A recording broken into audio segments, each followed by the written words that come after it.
I do miss some things about the city. I miss the variation of life, people that are there. I think it'd be healthy to go to the cities occasionally and to see what people are doing. I think it's because otherwise you cut yourself off, and that's the worst thing of all. I find now if I move to a city and live in an apartment that I prefer a simple type of living, a simple place to live.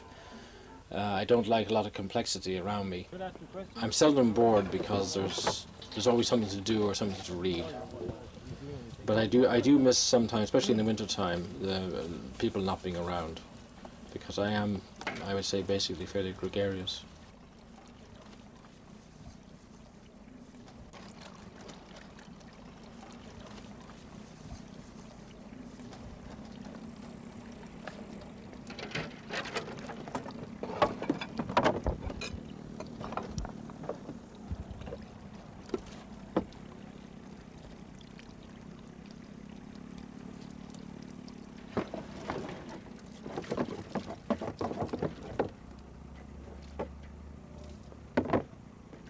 Well, I prefer to eat things that are not processed if possible, although I try also not to be a food fanatic.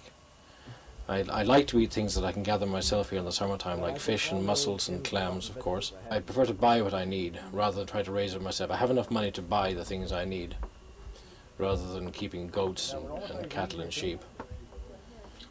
I don't have enough land here really to do that either. My brother grows clams. He has what's called a clam farm. He's a farmer of the foreshore. And these clams don't grow naturally in Ireland, and so he actually grows the seed here and plants them in the sand. Well, when it came to harvest the clams, he had no way of getting them out of the ground. And so I happened to be around at the time, and he asked me would I have any ideas on a machine for harvesting clams. So I consulted some people who are familiar with agricultural practices to find out what sort of machines the farmers use for taking out potatoes and things like that. And I came across one of these machines, and I adapted it then for harvesting clams. As far as I can tell, mine is the fastest in the world. It can also be adapted to take the rubbish off beaches, because essentially my machine will take foreign bodies from sand.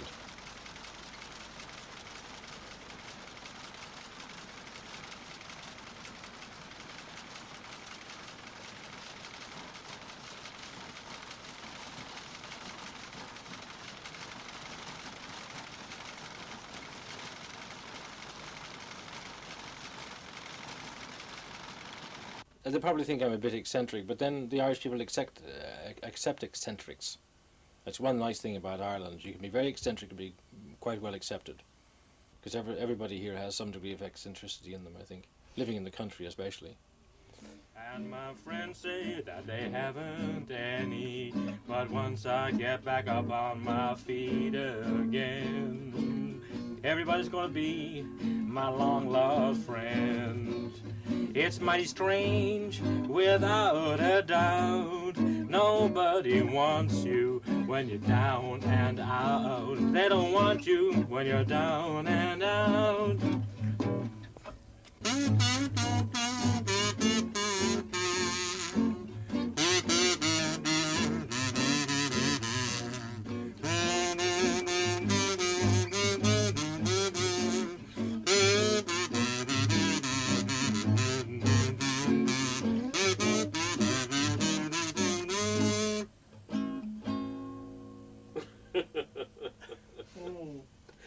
We'll have a cup of tea and a biscuit after the chores are done.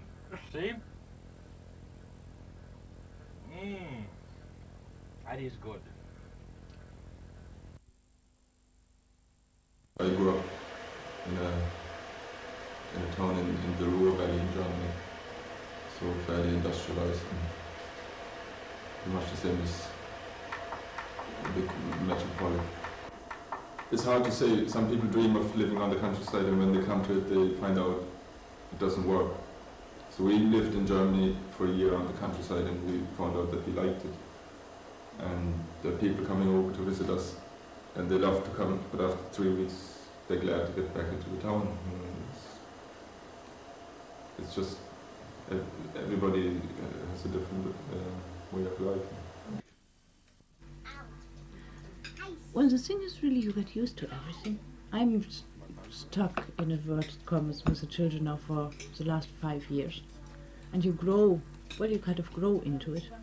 It was, I remember, well, it was difficult in the beginning. It definitely was difficult in the beginning, you know, you have to give quite a lot of yourself up for the children.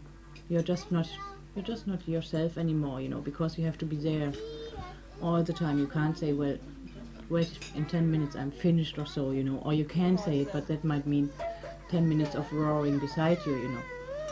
So you really and truly get used to it. And then the other thing is you have to try, well, I for myself, I just had to try and find something else besides children and cooking and cleaning, which was the garden.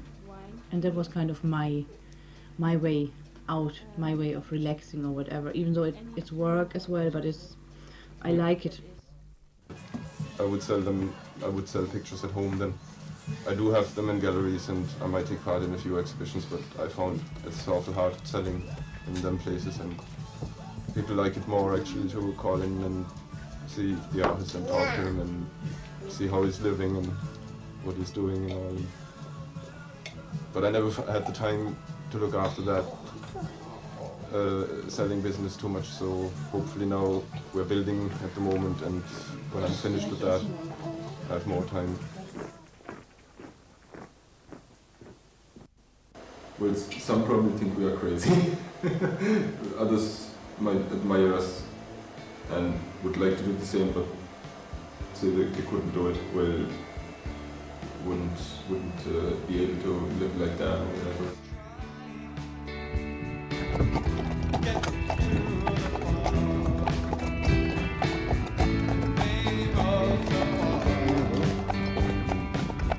It's just seeing the life in everything from a rock to a plant to an insect, and just respecting that life, you know, and living in harmony with it rather than trying to dominate it or, you know, trash it out the way. You know, you sort of like it, you adapt and bend and fly with it.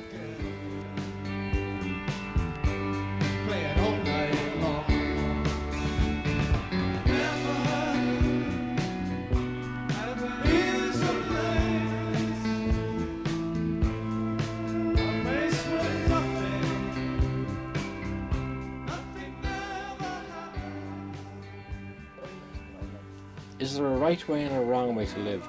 Well, I think there is a right way and a wrong way, but the baseline for living rightly or wrongly would be an ecological baseline. We will have to in the future live in harmony with the world, and that would mean with nature, and that is the baseline. And if you're doing something that detracts from the world, I think that you're living in a fashion that is wrong. But if you're adding to the world or not taking away more than you're putting into it, then it's right. I think that is the criteria by which we will have to live in the future if we wish to survive. Yeah, if we wish to survive.